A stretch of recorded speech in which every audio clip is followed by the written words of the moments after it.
اللہ اللہ اللہ اللہ۔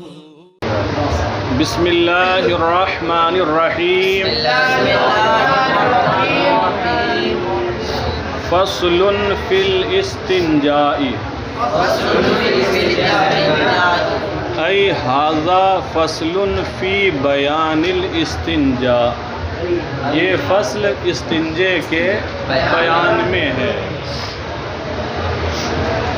استنجا کسے کہتے ہیں؟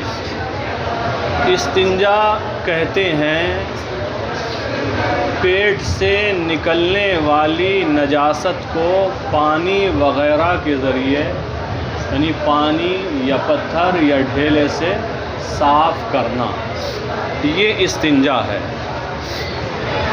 فرماتے ہیں یلزم الرجل الاستبراء حتی یزول اثر البول ویطمئن قلبه علی حسب عادته۔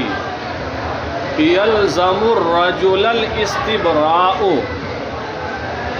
مرد کو پاکیزگی حاصل کرنا، استبراء پاکیزگی حاصل کرنا، صفائی حاصل کرنا لازم ہے۔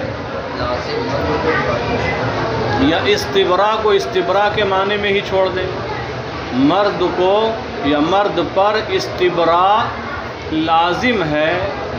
حتی یزول اثر البول، یہاں تک کہ پیشاب کا اثر ختم ہو جائے، یہاں تک کہ پیشاب کا اثر ختم ہو جائے۔ ویطمئن قلبہ علی حسب عادتہ، اور اس کی عادت کے مطابق اس کا دل مطمئن ہو جائے، اس کی عادت کے مطابق اس کا دل مطمئن ہو جائے۔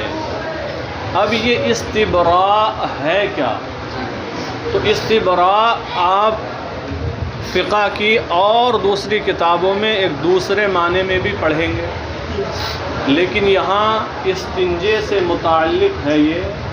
تو استبراء کا معنی یہ ہے کہ جس شخص کو پیشاب کے بعد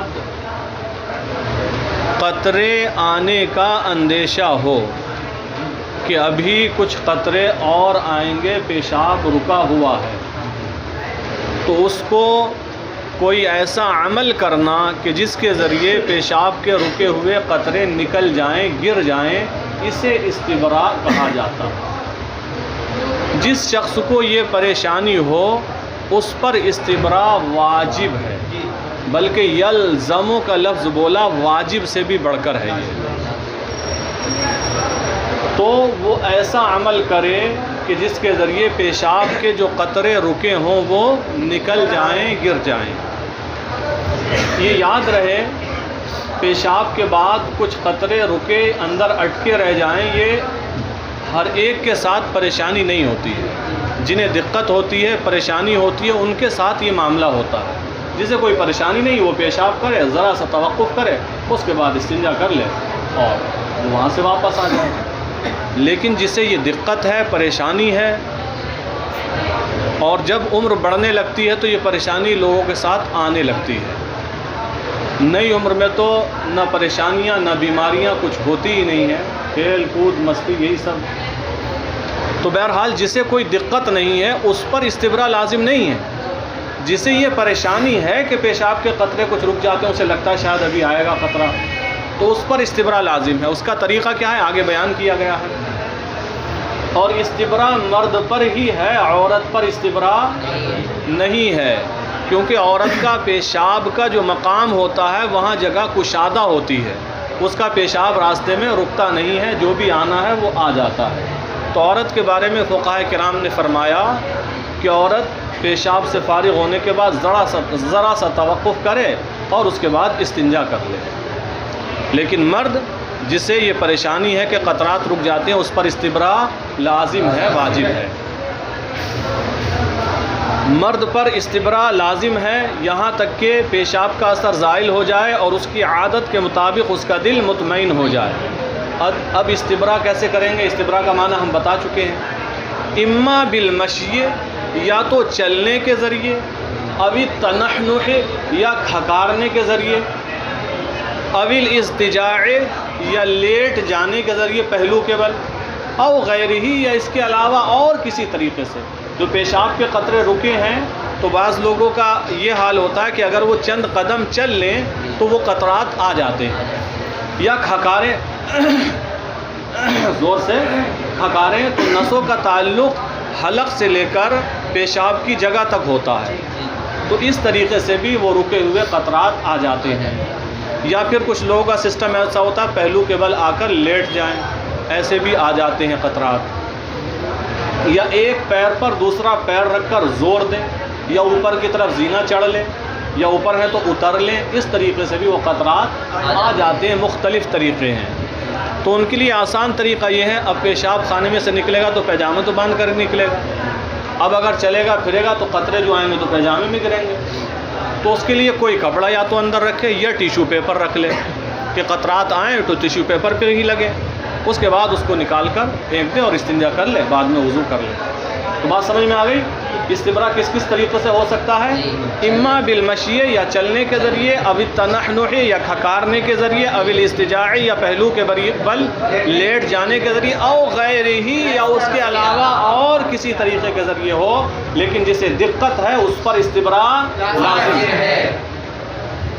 ولا يجوز له الشروع في الوضوء، اور اس کے لیے وضو شروع کرنا جائز نہیں ہے. حتی یطمئن بزوال رشح البول، یہاں تک کہ پیشاب کے قطروں کے ٹپکنے کی طرف سے وہ مطمئن ہو جائے. جب تک پیشاب کے قطرات کے ٹپکنے کی طرف سے اسے اطمینان نہ ہو جائے تب تک وضو شروع کرنا اس کو جائز نہیں ہے. قطرے پھنسے ہیں، ابھی آئے نہیں، اب پہلے ہی وضو شروع کر دے، پتہ لگا وضو کر لیا، اس کے بعد چند قدم چلا وہ قطرات آ گئے، تو وضو رہا اس کا؟ نہیں رہا. اسی لیے جب تک پیشاب کے قطرات سب آ نہ جائیں، جو آنے والے ہیں اتنا انسان کو اپنے بدن کا اندازہ ہوتا ہے، احساس ہوتا ہے، تو اس سے پہلے وضو کرنا بھی جائز. کیونکہ وضو کرے گا، ہو سکتا ہے وضو کر ہی رہا وہ قطرے آ جائیں تو وضو ٹوٹ گیا، یا وضو کرنے کے بعد آ جائیں. لہٰذا قطرات کے آنے سے پہلے وضو شروع کرنا جائز نہیں. ولا يجوز له الشروع في الوضوء حتى يطمئن بزوال رشح البول، اور اس کے لیے وضو شروع کرنا جائز نہیں ہے جب تک کہ پیشاب کے قطروں کے زائل ہونے کی طرف سے مطمئن نہ ہو جائے. اب استنجے کے بارے میں بتاتے ہیں. والاستنجاء سنة من نجس يخرج من السبيلين ما لم يتجاوز المخرج، اور استنجا کرنا سنت ہے. استنجا کرنا سنت ہے، لیکن مطلقاً سنت نہیں. کس صورت میں سنت ہے اس کو آگے ذکر کر رہے ہیں. والاستنجاء سنۃ من نجس، اور استنجا کرنا سنت ہے اس نجاست سے، اس یخرج من السبیلین، جو سبیلین سے نکلے. جو السبیل مانے راستہ، اسی کا تثنیہ ہے سبیلین، یعنی دو راستے، پیشاب کا راستہ اور پیخانے کا راستہ. من نجس یخرج من السبیلین، اور استنجا کرنا سنت ہے اس نجاست سے جو دونوں راستوں سے نکلے. کب؟ ما لم یتجاوز المخرج، جبکہ نجاست مخرج سے تجاوز نہ کرے. جبکہ نجاست خرج یخرج کا معنی ہوتا ہے نکلنا، مخرج نکلنے کی جگہ، یعنی جہاں سے نجاست نکل رہی ہے، پیشاب آتا ہے، پیخانہ آتا ہے، اگر اس جگہ سے نجاست تجاوز نہ کرے تو ایسی صورت میں استنجا کرنا سنت ہے. پیٹ اگر صحیح ہے اور سوکھا صحیح استنجا آ رہا ہے انسان کو تو وہ تجاوز نہیں کرتا، ادھر ادھر گندگی نہیں پھیلتی ہے. اور اگر پیٹ خراب ہے، دست ہو رہے ہیں تو گندگی بہت دور تک جاتی ہے، پھیلتی ہے. ٹھیک ہے، تو مسئلے کو سمجھیں، توجہ اس پر دیں. تو اگر جو پیخانے کی جگہ ہو یا پیشاب کی، اگر اس جگہ سے تجاوز نہ کرے نجاست تو ایسی صورت میں استنجا کرنا سنت. اور آپ جانتے ہیں اگر سنت پر عمل نہ کیا جائے تو اس میں گناہ نہیں ہوتا. لیکن فقہا فرماتے ہیں سنت مؤکدہ ہے ایسی صورت میں بھی استنجا کرنا. کون سی سنت ہے؟ سنت مؤکدہ ہے، جبکہ مخرج سے نجاست تجاوز نہ کرے. اور اگر گندگی نجاست مخرج سے تجاوز کر جائے اور 1 درہم کی مقدار تک تجاوز کرے، 1 درہم کی مقدار ہو یا اس سے کچھ کم ہو، مخرج سے تجاوز کر جائے تو ایسی صورت میں استنجا کرنا واجب ہے. ایسی صورت میں استنجا کرنا جبکہ 1 درہم ہے مخرج سے بڑھ کر یا اس سے کم ہے، 1 درہم کے اندر ہی ہے، اس سے زیادہ نہیں ہے، اور اگر 1 درہم سے بھی زیادہ جگہ میں نجاست گندگی لگ جائے تو پھر ایسی صورت میں استنجا کرنا فرض ہے، استنجا کرنا فرض ہے۔ دیکھ لیں مسئلہ، والاستنجاء سنۃ من نجس یخرج من السبیلین ما لم یتجاوز المخرج، اور استنجا کرنا سنت ہے اس نجاست سے جو سبیلین سے نکلے جب تک کہ وہ مخرج سے تجاوز نہ کرے۔ وَإِن تجاوز، اور اگر مخرج سے تجاوز کر جائے، وَكَانَ قَدْرَ الدِّرْهَمِ، اور وہ نجاست درہم کی مقدار میں ہو، وَجَبَ إِزَالَتُهُ بِالْمَاء، تو پانی کے ذریعے اس کو زائل کرنا واجب ہے، پانی کے ذریعے اس کو زائل کرنا واجب ہے۔ وَإِن زَادَ عَلَى الدِّرْهَمِ، اور اگر نجاست درہم پر بھی زیادہ ہو جائے، درہم سے بھی زیادہ ہو جائے، افترض غسلہ، تو اس کو یعنی مخرج کو دھونا، اس نجاست کو دھونا فرض ہے، تو اب استنجا کرنا فرض ہوگا۔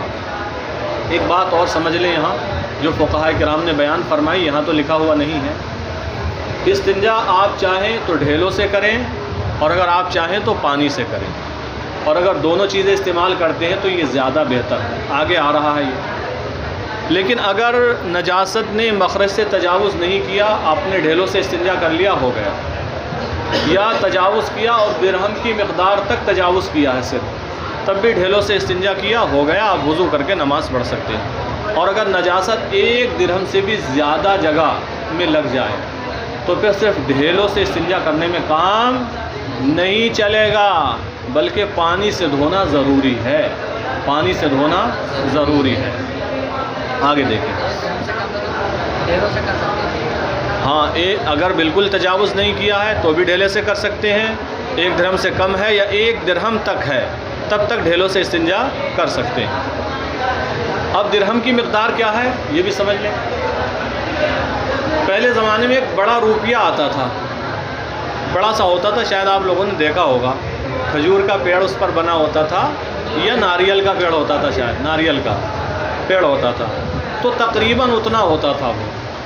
اب درہم سے مراد کیا ہے، درہم کا وزن یا چوڑائی؟ تو فقہاء کرام نے بتایا اگر رقیق نجاست ہے بہنے والی تو چوڑائی دیکھی جائے گی تقریباً 1 ہتھیلی کے برابر، اور اگر نجاست سوکھی ہے وزن والی تو درہم کا وزن دیکھا جائے۔ تو اگر 1 درہم تک ہے تو استنجا کرنا واجب ہے، اور درہم سے بڑھ گیا تو استنجا کرنا فرض ہے، اور درہم سے بڑھ گیا تو اب ڈھیلوں سے کام نہیں چلے گا بلکہ دھونا فرض ہوگا۔ دیکھیں، وَيَفْتَرِضُ غَسْلُ مَا فِي الْمَخْرَجِ عِنْدَ الْاغْتِسَالِ مِنَ الْجَنَابَةِ وَالْحَيْضِ وَالنِّفَاسِ وَإِنْ كَانَ مَا فِي الْمَخْرَجِ قَلِيلًا۔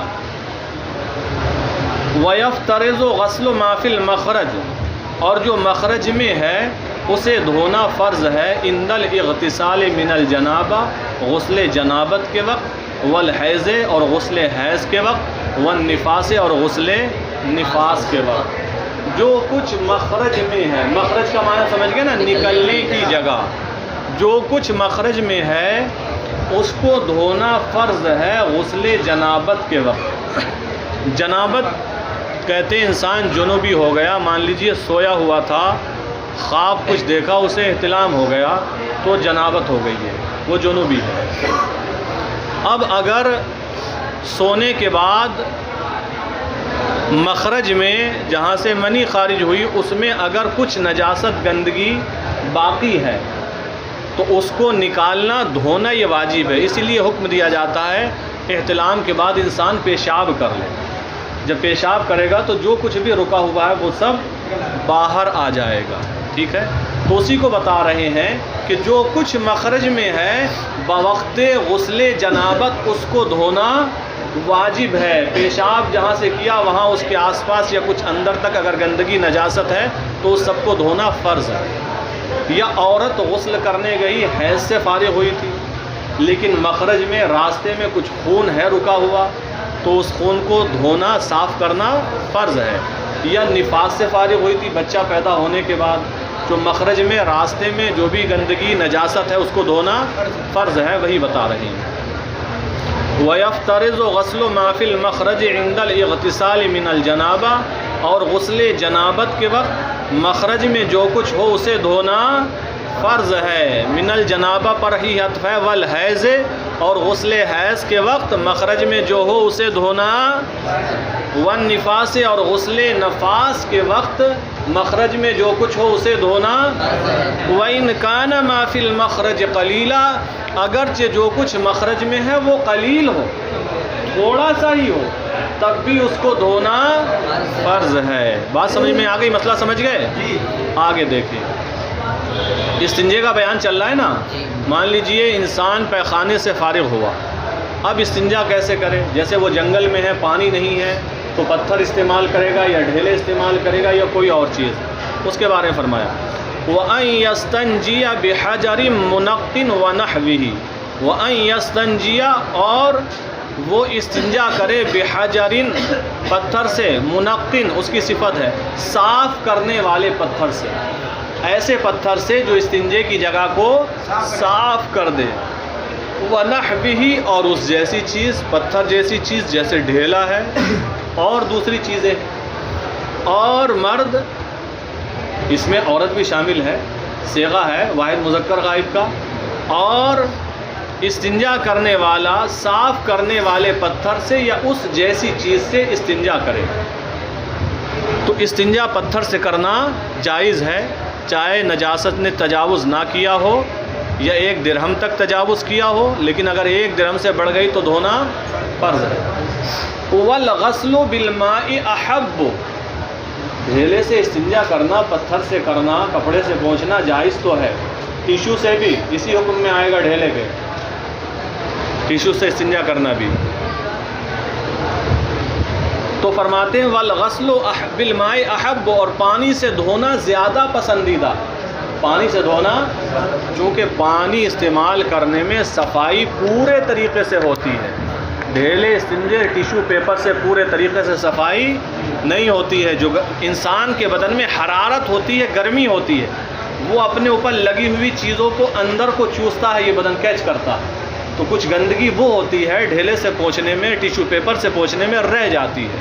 پانی سے جب دھوتا ہے تو اوپر کی ساری صفائی ہو جاتی ہے، اور کچھ مسامات ہوتے ہیں اندر تک کی صفائی ہو جاتی ہے. تو پانی سے دھونا زیادہ پسندیدہ ہے.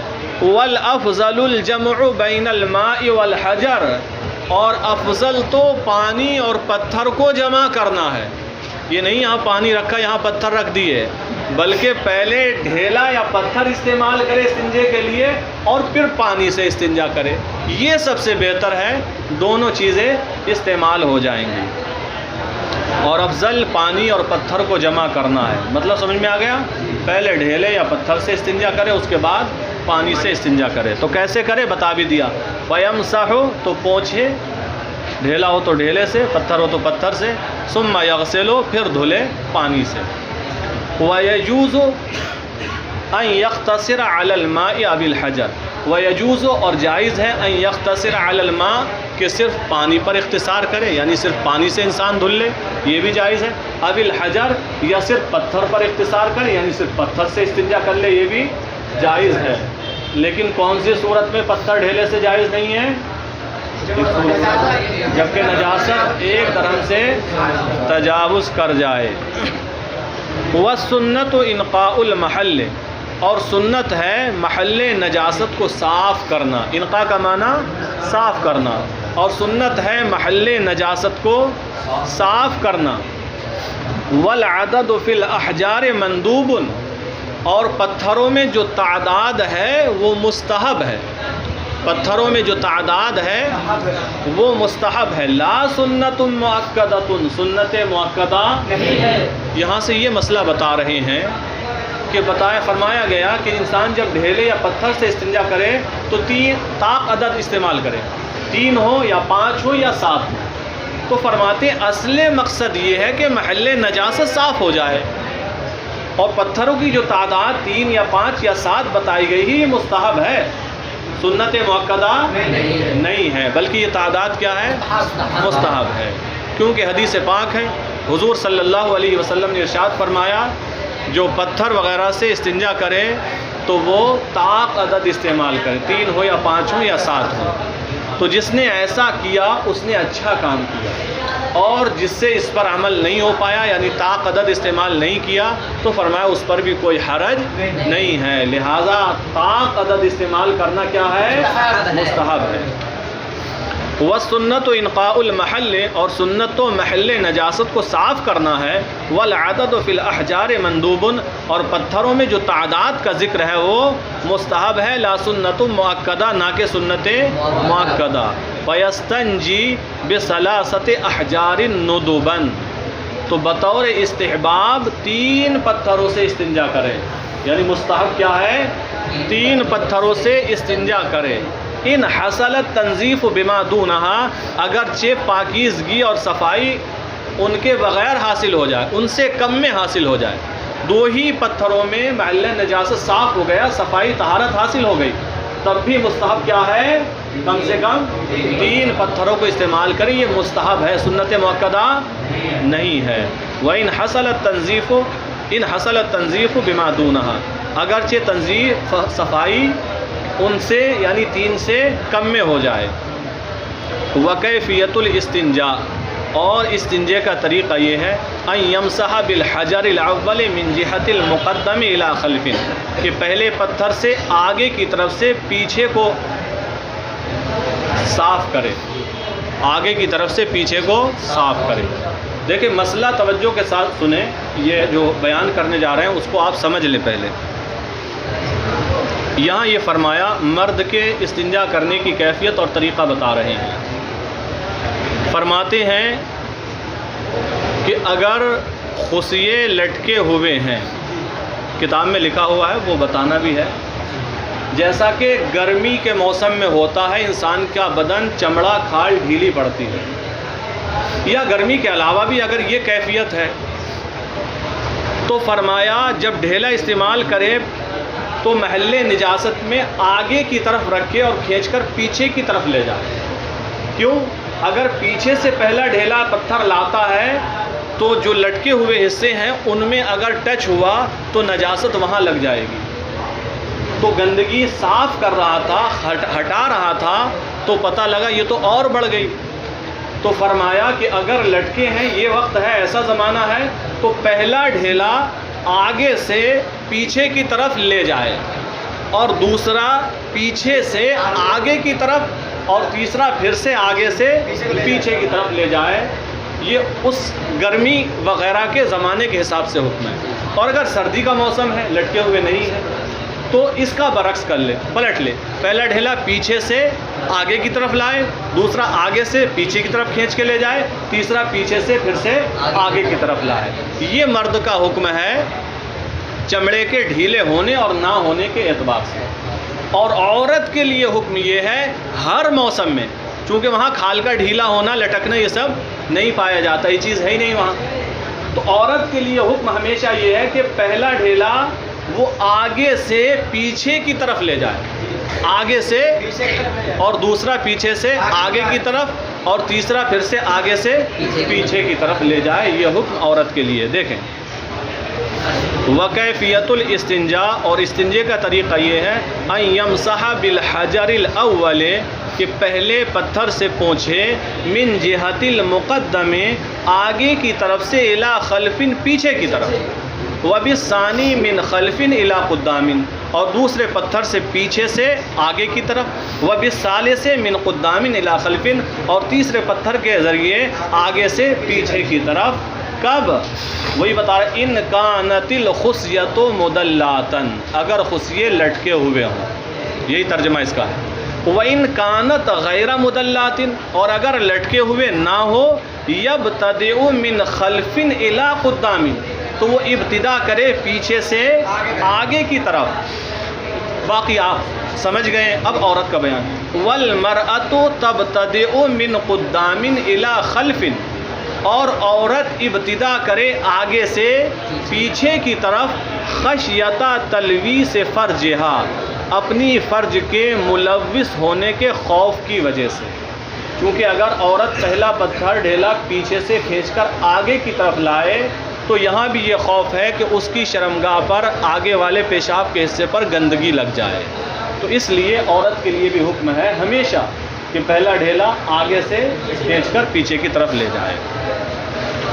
والمرأة تبتدئ من قدام الى خلف خشیۃ تلویث فرجها، اور عورت اپنی شرمگاہ کے ملوث ہونے کے خوف کی وجہ سے، خشیہ خوف کی وجہ سے ابتدا کرے آگے سے پیچھے کی طرف. پھر آپ آگے سمجھ سکتے ہیں، دوسرا پیچھے سے آگے کی طرف، تیسرا آگے سے پیچھے کی طرف. اب بتاتے ہیں. تو یہ تو استنجا ہو گیا ڈھیلے سے.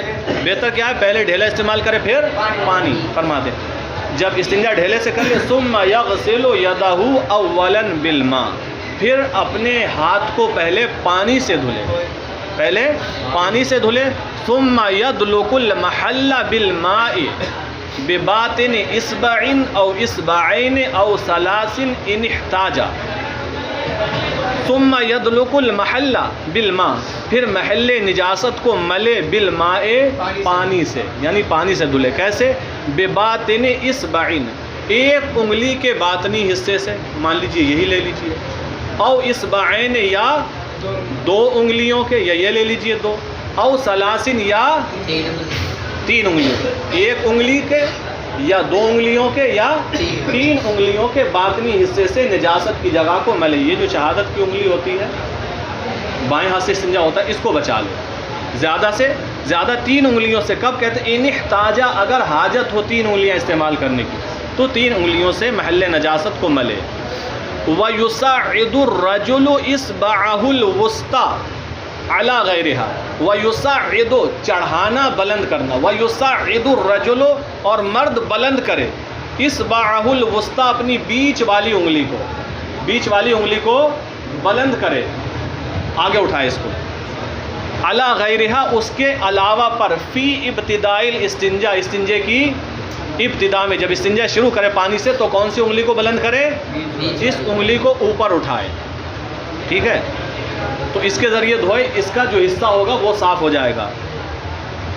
ثم یصعد بنصرہ، پھر اپنی بنصر کو بلند کرے، یہ بنصر ہے، پھر اس انگلی کو بلند کرے. بنصر یہ ہے، دیکھ لینا سب کو نظر آ گیا، یہ وسطی ہے، پہلے یہ اونچی کرے گا پھر بنصر کو اونچا کرے گا. ٹھیک ہے.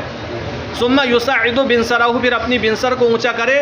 ولا یقتصر علی اصبع واحدۃ، اور صرف ایک انگلی پر اختصار نہ کرے، صرف ایک انگلی سے استنجا نہ کرے، صرف ایک انگلی سے استنجا نہ کرے، کیونکہ فقہاء کرام نے فرمایا ایسی صورت میں صفائی بھی صحیح طریقے سے نہیں ہو پاتی ہے. تو یہ بیان ہو گیا، اگر دو انگلیوں سے ہو جاتا ہے تو دو، اور اگر تین انگلیوں کی ضرورت ہے تو تین سے استنجا کرے، اس سے زیادہ سے نہ کرے. والمرأۃ، تو استنجا کرنے میں انگلیوں کو بلند کرنے کا طریقہ بھی بتا دیا گیا. اور پھر فقہاء کرام نے لکھا، یہاں تو وسطیٰ کو بلند کرنا بیان کیا گیا اور بنصر کو، چھوٹی والی انگلی کا ذکر نہیں، لیکن صاحب بہار شریعت نے لکھا ہے پھر چھوٹی والی انگلی کو بلند کرے، سب سے ملے. اب دیکھیں عورت کا بیان. والمرأۃ تصعد بنصرها واوسط اصابعها معا ابتداء. والمرأۃ تصعد، اور عورت بلند کرے بنصرها اپنی بنصر کو، واوسط اصابعها اور اپنی بیچ والی انگلی کو، معا ایک ساتھ، ابتداء دونوں کو ایک ساتھ بلند کرے گی. عورت ایک انگلی نہیں اٹھائے گی، دونوں کو ایک ساتھ بلند کرے گی. کیوں؟ خشیت حصول اللذت، لذت کے حصول کے خوف سے، لذت کے حصول کے خوف سے. کہیں ایسا نہ ہو ایک انگلی بلند کرے اور اسے لذت حاصل ہونے لگے. فقہاء کرام نے یہاں تک لکھا کہ صاحب بہار شریعت نے بھی لکھا، کبھی ایسا بھی ہوتا ہے عورت اگر ایک انگلی سے استنجا کرے تو اسے لذت حاصل ہونے لگے اور اس پر غسل فرض ہو جائے، اور اسے پتہ چل بھی سکتا ہے اور یہ بھی ہو سکتا ہے محسوس نہ ہو. اس لیے فقہاء نے فرمایا، بہار شریعت میں بھی مسئلہ لکھا ہوا ہے، عورتوں کو یہ چاہیے کہ استنجا ہتھیلی سے کریں، استنجا ہتھیلی سے کریں تاکہ یہ لذت والا معاملہ ہی نہ رہے. اور فقہاء نے کنواری لڑکیوں کے بارے میں تو خاص طور سے لکھا کہ وہ انگلیوں سے استنجا نہ کریں، ہتھیلی سے استنجا کریں. تاکہ آگے کیا لکھا ہے انہوں نے،